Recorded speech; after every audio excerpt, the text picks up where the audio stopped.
Hello everyone. सो हमारा topic है network theory. तो इसमें सबसे पहले हम लोग जानेंगे इलेक्ट्रिक सर्किट क्या होता है। तो होता क्या है कि अलग अलग इलेक्ट्रिकल एलिमेंट्स होते हैं, उनको हम लोग आपस में कनेक्ट करते हैं और एक क्लोज पाथ बनाते हैं। तो उसका इंटरकनेक्शन को हम लोग इलेक्ट्रिक सर्किट कहते हैं। मतलब it is an interconnection of electrical element that provide complete path for current flow. तो ये एक तरीके से इंटरकनेक्शन है सारे के सारे इलेक्ट्रिकल एलिमेंट्स का, जो एक कंप्लीट पाथ प्रोवाइड करा रहा है करंट फ्लो के लिए। जैसे कि आप इस डायग्राम में देख सकते हैं, यहाँ पर ये जो स्विच है वो ओपन है, तो यहाँ से करंट फ्लो नहीं कर रहा है इस सर्किट में। बट इस सर्किट में आप देखेंगे स्विच क्लोज है, करंट फ्लो कर रहा है। ठीक है। नेक्स्ट टॉपिक है इलेक्ट्रिक चार्ज क्या होता है।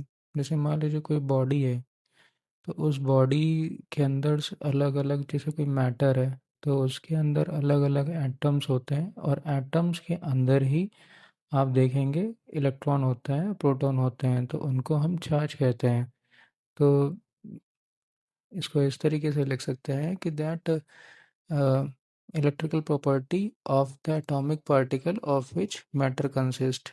मतलब एटॉमिक पार्टिकल की जो इलेक्ट्रॉनिक प्रॉपर्टी है जिससे मैटर बनता है, उसको हम लोग इलेक्ट्रिक चार्ज बोलते हैं।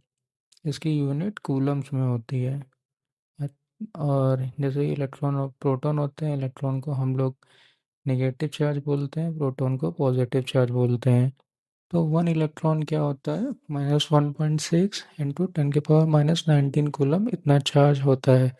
वहीं प्रोटॉन का चार्ज होता है बस पॉजिटिव 1.6 × 10⁻⁻19 कूलम। तो 1 कूलम कितना आ जाएगा, 1/1.6 × 10⁻⁻19। तो अगर मुझे निकालना है कि एक कूलम में कितने इलेक्ट्रॉन है, उसको मैं क्या करूँगा, इसको 1/1.602 × 10⁻⁻19 से डिवाइड करूँगा, तो मुझे ये फिगर मिल जाएगी 6.24 × 10⁻18 इलेक्ट्रॉन। इतने नंबर ऑफ इलेक्ट्रॉन्स अवेलेबल होते हैं। नेक्स्ट टॉपिक है law of conservation of charge. तो हम लोग ने बेसिक पढ़ा है कि ना तो चार्ज बनाया जा सकता है ना उसको डिस्ट्रॉय किया जा सकता है, वो सिर्फ ट्रांसफ़र होता है। जैसे कि करंट फ्लो करता है तो इलेक्ट्रॉन अपोजिट डायरेक्शन में फ्लो करते हैं, तो वो ट्रांसफ़र होते हैं। मतलब charge are neither created nor destroyed. Next topic है करंट। तो करंट क्या होता है, तो rate of change of charge को विद रिस्पेक्ट टू टाइम। मतलब चार्ज आपका कितना चेंज हो रहा है with respect to time, dq/dt, इसको हम लोग करंट बोलते हैं। तो आपको ये फॉर्मूला आपको याद रखना है। तो time rate of change of charge को करंट बोलते हैं। इसका यूनिट क्या इसमें होता है, एम्पेयर में होता है। अगर मान लीजिए 1 कूलम का चार्ज है, वो 1 सेकंड में मूव किया है, तो मतलब 1 सेकंड में चार्ज चेंज हुआ है, 0 से 1 कूलम बना है, तो करंट जो फ्लो करेगा वो 1 एम्पेयर फ्लो करेगा।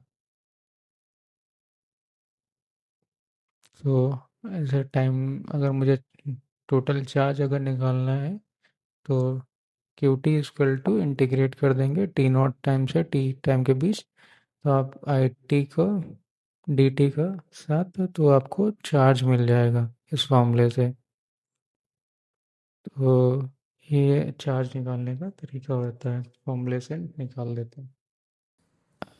अब जैसे कोई एक एलिमेंट है, तो उसमें करंट इस डायरेक्शन में फ़्लो कर रहा है 6 एम्पियर। तो अगर पूछा जाए कि इस डायरेक्शन में करंट का वैल्यू आप निकालिए, तो मान लेते हैं इस डायरेक्शन में मैं करंट फ्लो कराऊंगा आई डैश। तो आई जो है वो आई डैश के अपोजिट है। ये ये आई आई डैश के अपोजिट है, तो I dash equal to -I। तो आई डैश कितना आ जाएगा, -6 एम्पियर। अच्छा, नेक्स्ट क्या है, टाइप ऑफ करंट। करंट दो प्रकार के होते हैं, एक तो डीसी होता है, एक एसी होता है। तो जो डीसी होता है वो कांस्टेंट होता है, वो चेंज नहीं होता है टाइम के रिस्पेक्ट में। बट एसी वाला करंट आप देखेंगे साइनसोइडल होता है, वो टाइम के हिसाब से साइन वेव को फॉलो करता है। नेक्स्ट टॉपिक है वोल्टेज। तो होता क्या है कि वोल्टेज, अगर आपको फॉर्मूला याद है तो आप उसको इस तरीके से डिफाइन कर सकते हैं। जैसे फॉर्मूला क्या है, VABT=DW/DQ। ठीक है, ये आपको फॉर्मूला याद है। तो यहाँ पे क्या है, W मतलब वर्क या फिर एनर्जी, वर्क डन या एनर्जी। DQ क्या है, चेंज ऑफ चार्ज। तो अगर मैं इसको यूनिट चार्ज ले लूँ तो DW क्या हो जाएगा, W1 - W2। मतलब एक पोजीशन से दूसरी पोजीशन एक कूलम को लाने में जितनी एनर्जी कंज्यूम हुई उसको मैं वोल्टेज बोलता हूँ। मतलब voltage between 2 point in a electric field is defined as the work done or energy needed to move a unit charge from one point to another. तो ए से बी तक लाने में जो आपका एनर्जी कंज्यूम हुई एक यूनिट चार्ज को लाने को, उसको वोल्टेज कहते हैं। W क्या है आपका एनर्जी, उसकी यूनिट जूल है। Q क्या है, चार्ज कूलम यूनिट है। वोल्टेज की यूनिट वोल्ट्स में। अब जैसे कोई एलिमेंट होता है तो उसके अक्रॉस मुझे वोल्टेज दिखाना होता है, इसी को हम लोग पोटेंशियल डिफरेंस भी बोलते हैं।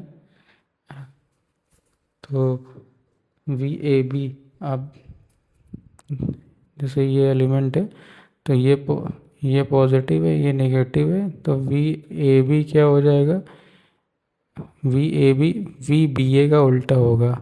ठीक है, अगर यहाँ और यहाँ लिख देंगे तो VBA हो जाएगा। VAB को और कैसे लिख सकते हैं, VA - VB। VBA को कैसे लिख सकते हैं, VB - VA। अच्छा, जैसे ये वाला कंसीडर करते हैं एलिमेंट 19 वोल्टेज का है, प्लस माइनस है। ठीक है, तो VAB कितना हो गया, 19 वोल्ट। तो इससे आप ये जान लीजिए कि जो ये ए पॉइंट है इसका पोटेंशियल बी पॉइंट से ज़्यादा है, मतलब VA is greater than VB। ये यहाँ पे जो लिखा है। ठीक है, ऐसे ही यहाँ पे देखेंगे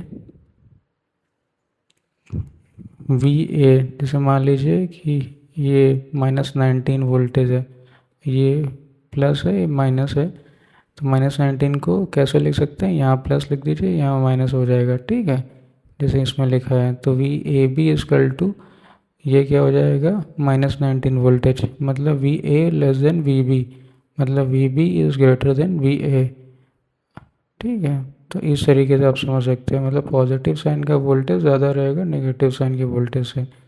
अब टाइप ऑफ वोल्टेज क्या होता है, DC और AC। तो DC वोल्टेज टाइम के फॉर्म में चेंज होता है, वेयर एज AC टाइम के रिस्पेक्ट में चेंज नहीं होता है, कांस्टेंट रहता है।